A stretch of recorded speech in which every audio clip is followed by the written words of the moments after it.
Kawah Condro Hatimuko Wah Roko Roko Samboyo Putro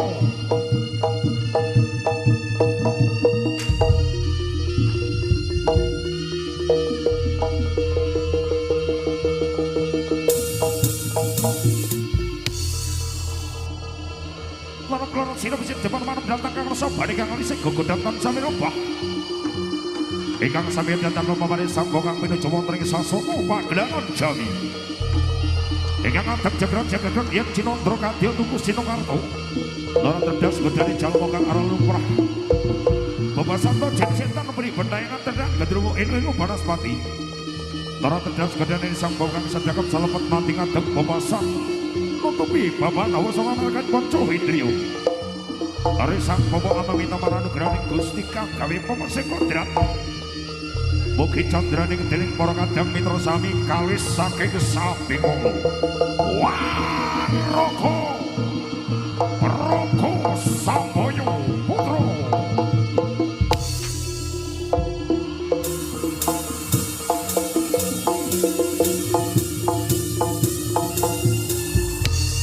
Sulasudina Jaya kang lebur Suprasna dening Masuti. Ingkang pecing ketitikan olah bakal ketara sapa kang timindak temen ing nomor mesti bakal tinemu. Sapa kang timindak ning nomah ning bakal sirna. Kelakon sirna kalemu kono siku dadane Gusti kang gawe pemesih kodrat. Kono dene pecuk minangka piantara parisan opo. Kumobat mebet sak bujang aren gedeni. Sareng kala jumangkah ngrungkepi bato. Wah, Roko Roko Samboyo Putro.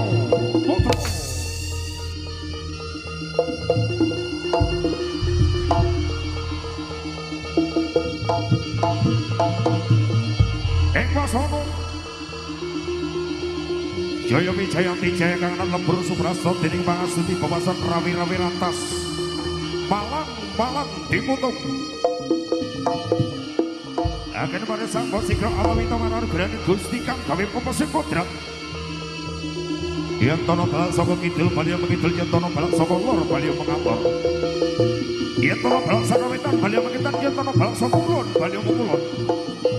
Yen asalmu saka angin bali dadi angin, yen asalmu saka lemah bali dadi lemah. Yen asalmu saka banyu bali dadi banyu, yen asalmu saka geni bali dadi geni. Bali-bali barang ngersani Gusti kang gawe pemesih kodrat. Sejatine rasa sagondo sarasa sajiwa saroko kalis saking Sabingono. Wah, Roko Roko Samboyo Putro Putro Putro.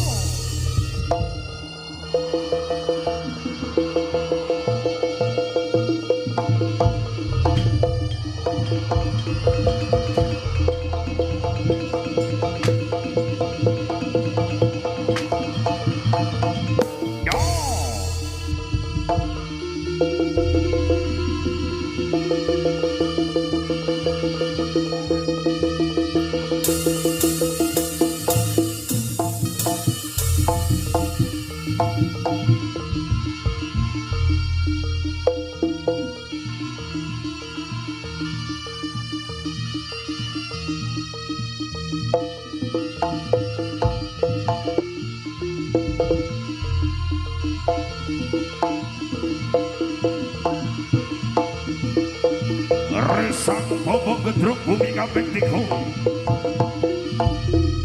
Anibali dening para kadang putra ingkang tasih lenggah wonten ing sasana busana lumampah wonten ing sasana Pagelangan Jawi.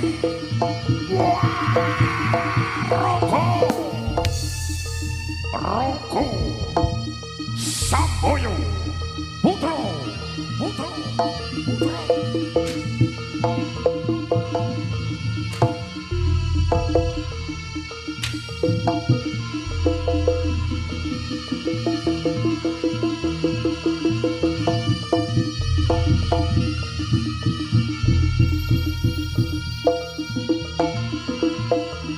Roko Samboyo Putro Bijil saking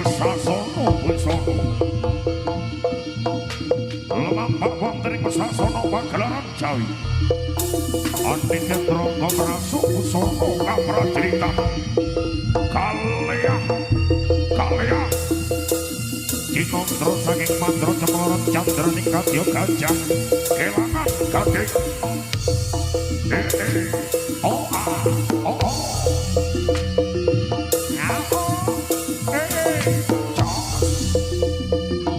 iya tok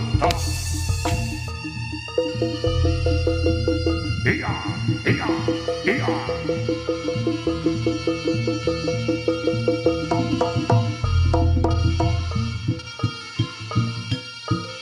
Roko Samboyo Putro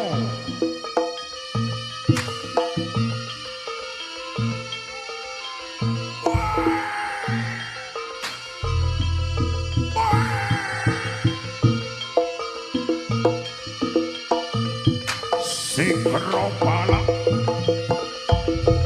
candraning dening para kadang putra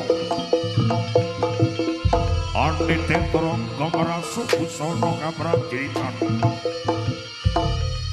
kang katingal bagus rupane cerdas rampil terginas Cinondro saking Pandrawa cemloron candraning yen Cinondro kadya lintang Panjarino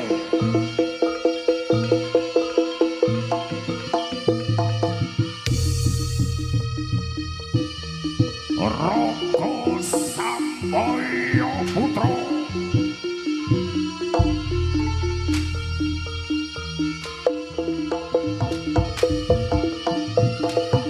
ya alapai dening para kadang putra Prasu Kusana Kaprajritan katingal bagus rupane cerdas rampil terginas Sumbar Jojo lara tedas semamak marni pandi sisaning krito oh ah oh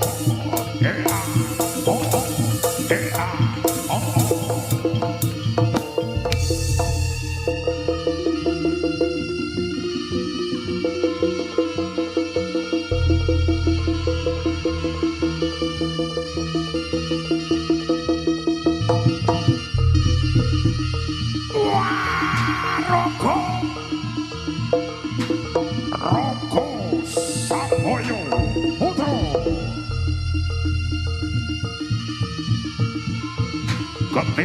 ketembak Micil saking kawasan Kelurahan Ketami Kecamatan Pesantren ingkang kabawah ing Laladan Kota Gede nah menika candraning dening para kadang putra Prasu Kusana Kaprajritan Cinondro saking mandra cemloron candraning yen Cinondro kadya lintang Bima Sekti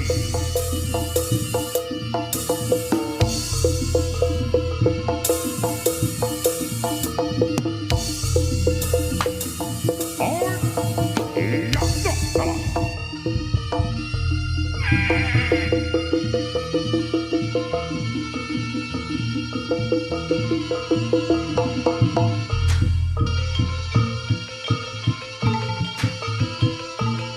Roko Samboyo Putro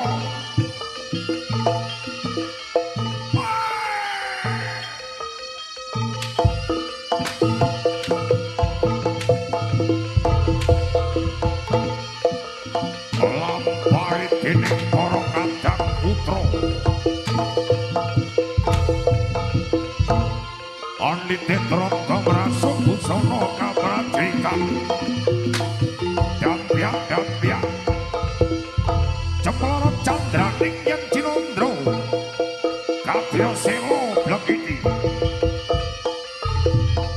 selo kang aran watu blekiti kang aran sebut kang katingal merampung candraning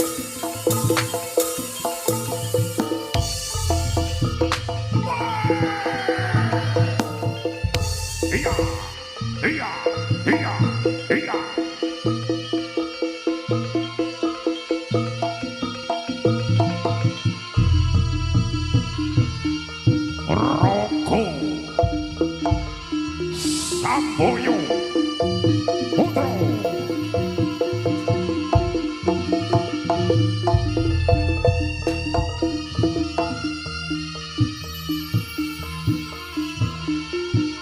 Ya. Iya.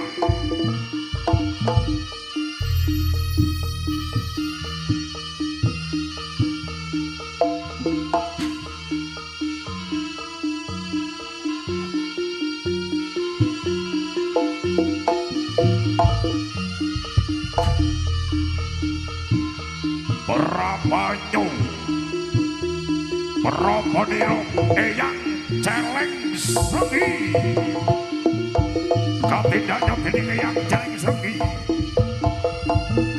Mereksa panjalu ambekal tindak ing prajurit Panterangin kaderek dening Prabu Celeng Gembel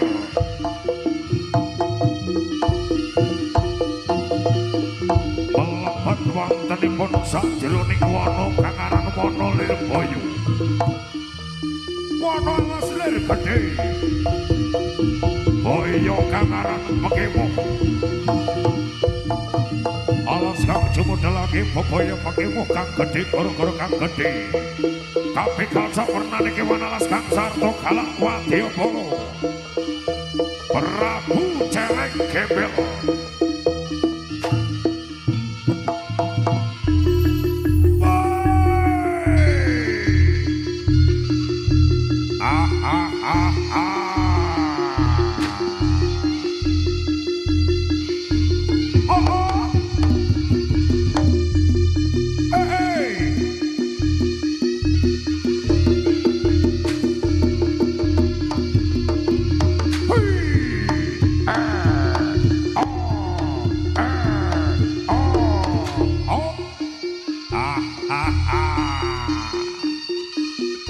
Roko Samboyo Putra Lampaira dening Den Bagus Papeh Pujangano kang sinebut Pujangano.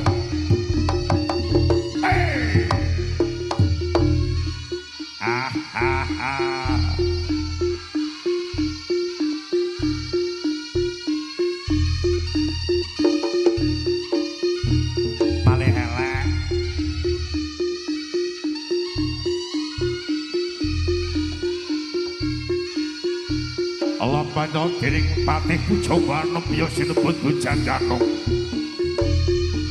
Mijil saking kutha Panterangin tumuju wonten ing Praja Kedhiri.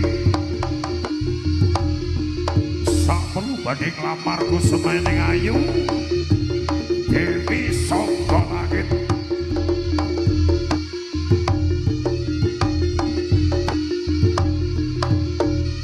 Tebih saking kutha Panterangin tumuju wonten ing Praja Kedhiri kang katingal Mandhemayung. Mandhemayung Lampaira.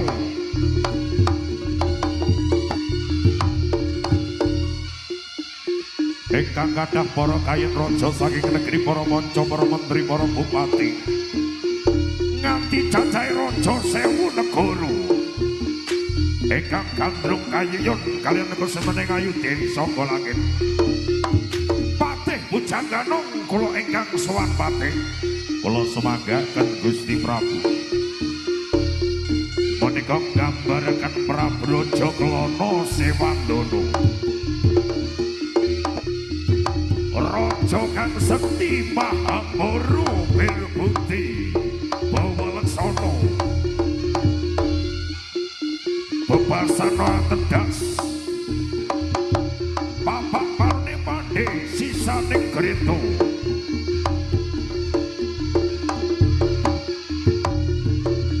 dasar raja kang jayeng palukon raja kang tasih budaya sawanipun ingkang dereng kagungan garwa tumuju wonten ing Praja Kedhiri nglamar kusumaning ayu Dewi Sangga Langit. Mila Dewi Sangga Langit gadhahi patembaya Sinten to ing kemawon ingkang saged gadhahi tontonan ingkang derek kumalaring jagat raya. Menika mangke badhe pikantuk kalian Kusumening Ayu Dewi saka langit.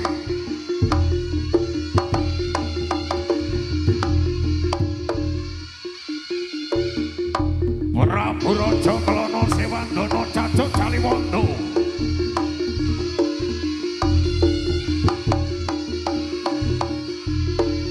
Awontenaken arak-arakan saking kena pantarang ingkang jumudhul wonten ing Kutha Raja Kediri ingkang kaderek dening prajurit 144 jajahipun kang saminite Trangga ingkang dipun pandhegani dening Prabu Raja Kelana Sewandana. Raja kang jayeng palukon, Raja kang sekti Mahabara Bilbuti Pawalaksana, Bebasana tedas papak parni pandi sisaning Grita. Raga Sambaya Putra.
Tanjak geger busah bagus.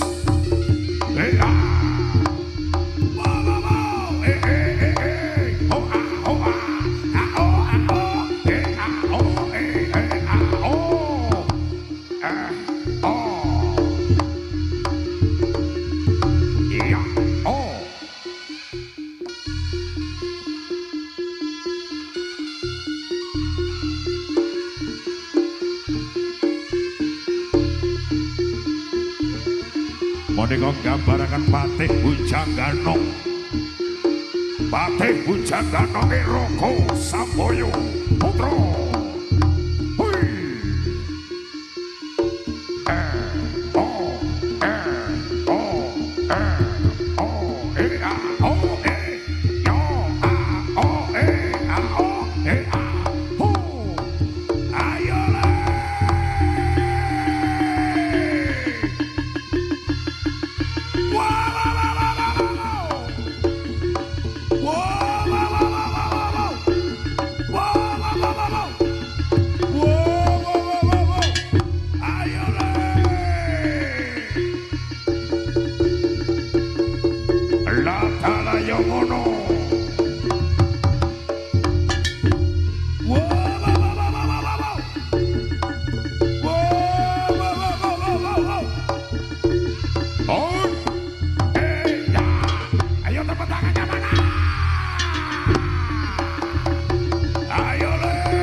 Ayo po, putrane dibantu po. Tanjak geger. On.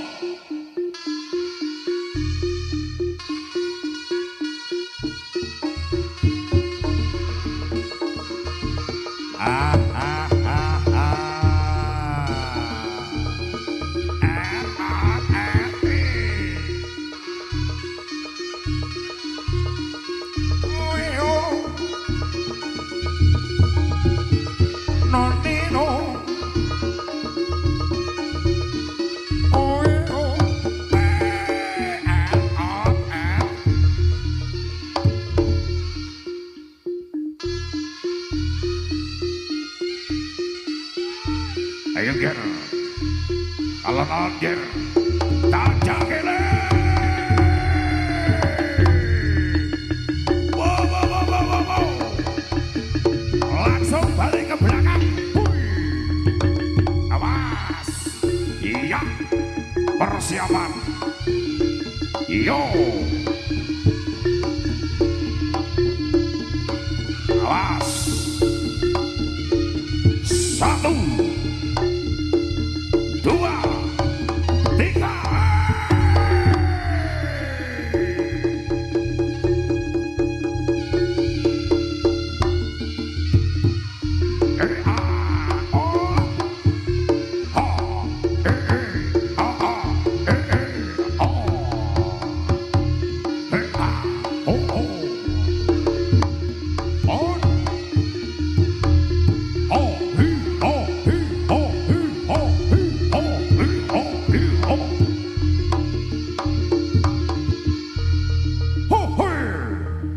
Lampailah dening patih Pujangana menjadi sinebut Pujangana kaderek dening Prabu Rajagana Simati.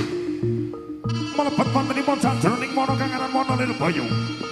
Wana alas lir gedhe kaya kang aran pake walas kang jemudhelake beboyo. Pakewo kang gedhe gara-gara kang gedhe. Kabeh kalsa pernane kewan alas kang sarta galak. Wadya Bala Prabu Singa Barung.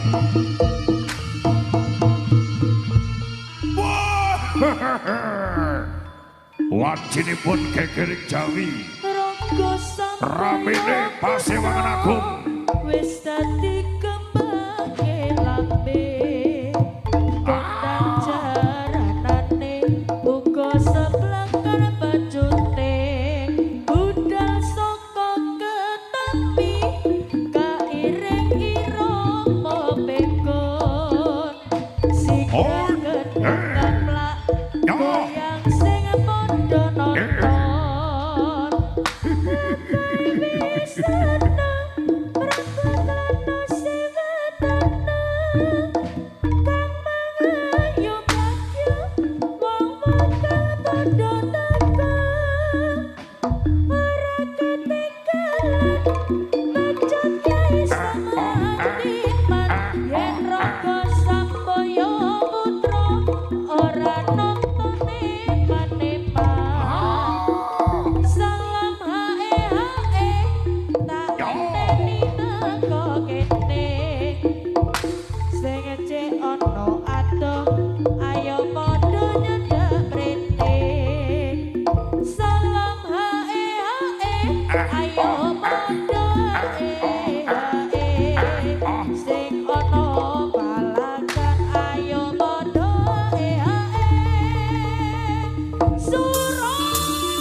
Oh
Roko Samboyo Putra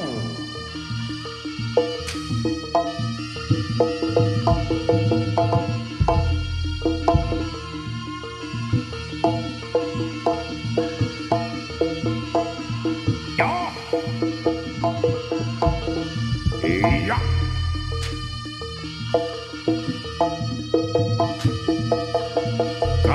kalian lampai dening para kadang putra hati dan tronggo merasuk usara kamara dirita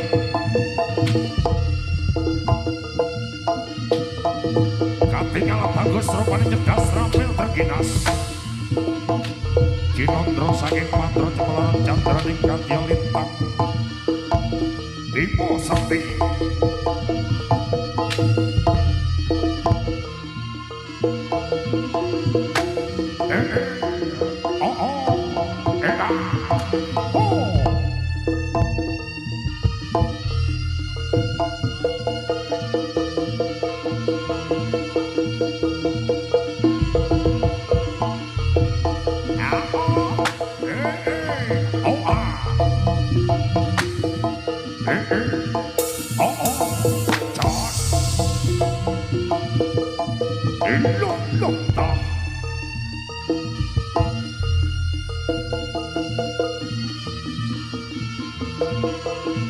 Roko Samboyo Putra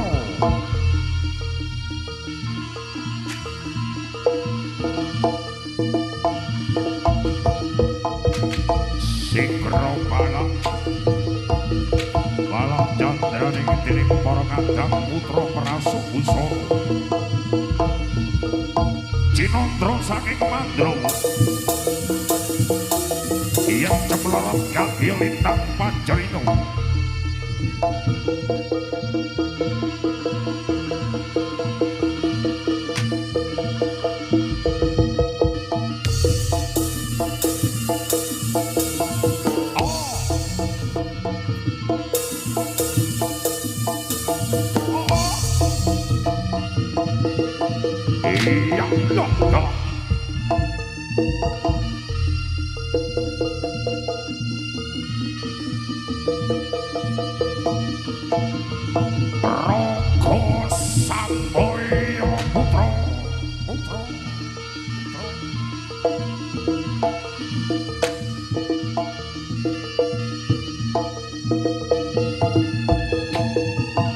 iya lah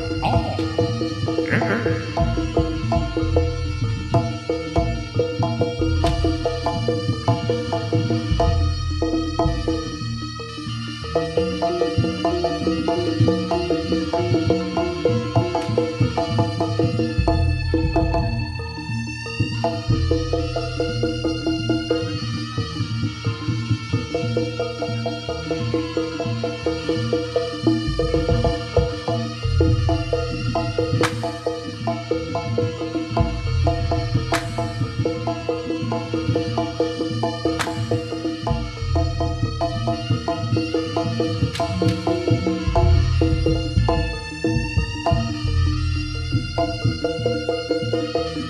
iya iya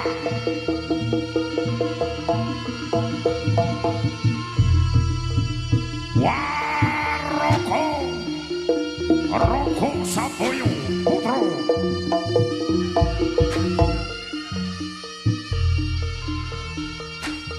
Prabanyo Parapanira yang jelek segikan dari Prabu jelek gembel Reksa panjalu ambekal tidak ing prajurit Batalangin Ngerangsang pinaten damai Prabu Joglono Siwandono Dikangtung bersama dengan ayu jejulung Dewi Sombolangin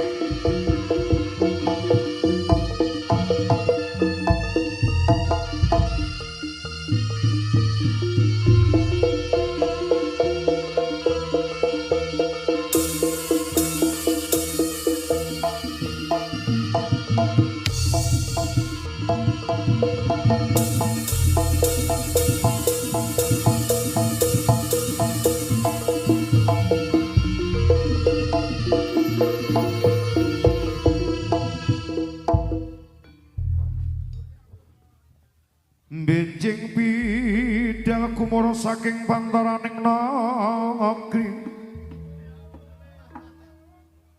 ngawang ingkang palakasma ngapura pusananira lir surya wadalira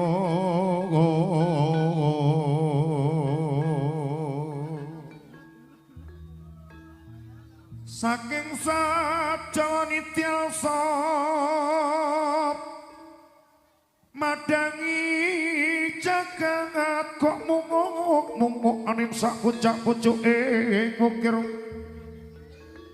marabab dan sumira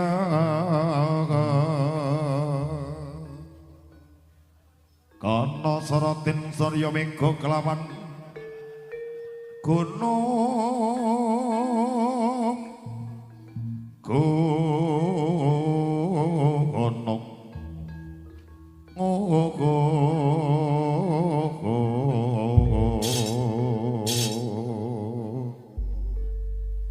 Lantara kedepatan para ketang senobrio kakung telah putri beri keparisani tining para ketang putra kepada prajurit saking pantarangin prajurit para Joglono Sewandono ingkang rikala semanten wonten arah-arahan saking kudu pantarangin kang jumudul wonten ing Kutha Raja Kediri ingkang kadherek dening prajurit 144 cacahipun kang sami ditetungga kabegal dening Prabu Cereng Serbisa Kembaran para mila kados seperti parahipun kita sarga ngaturaken sugeng pinarat sugeng marsani ngatos titipanipun pagelaran kita saking paguyuban nyuwun donga pangestu mugi kedipun dening para kadang putra sami kalis saking sampikala ing wasana para tantamaraga sampeya putra lemaksana makita ing Paris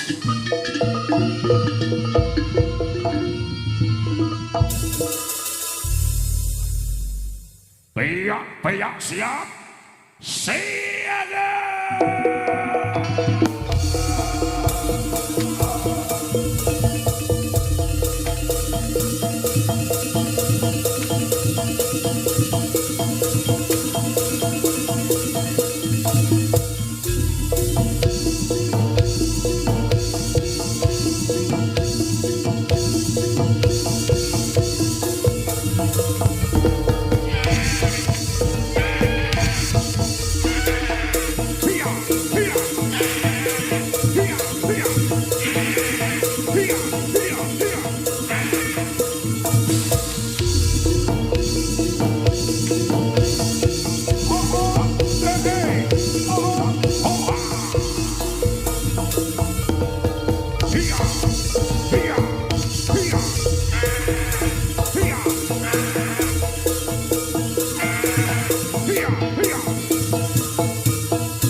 sliran jroning batin kondo jare wis isih udan kangen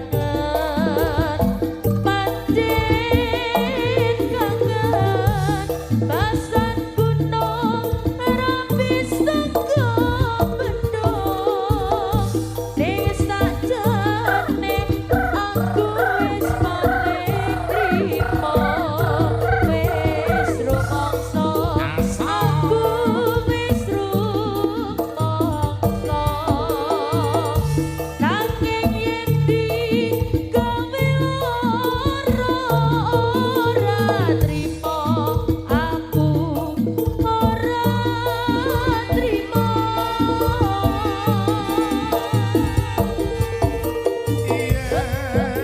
ayu pancen kowe sing paling ayu yen manis pancen kowe sing paling manis nanging dudu ayune nanging dudu manise sing kono gobrayang sak lawase sing kono gobrayang sak lawase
disekseni lampu alun-alun iki lali tenan tode marang aku iki neng terminal stasiun nggonku goleki.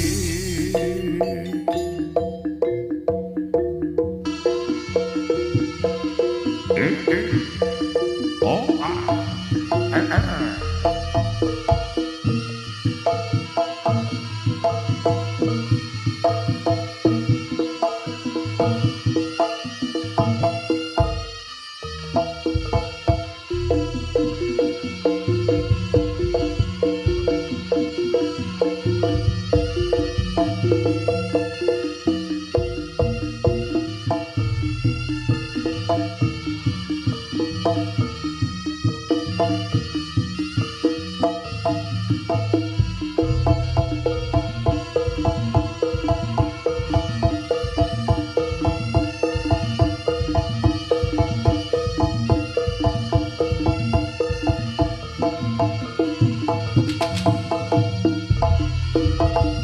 ya,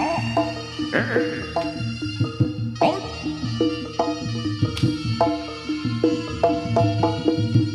iya dong, toh.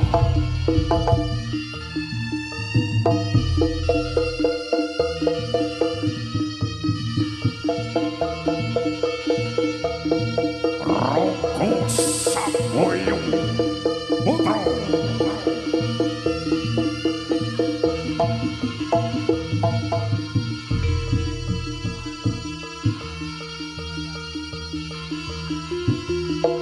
Prapanyo Prapanila yang jelek sergi kaderek denek Prabu jelek gembel ya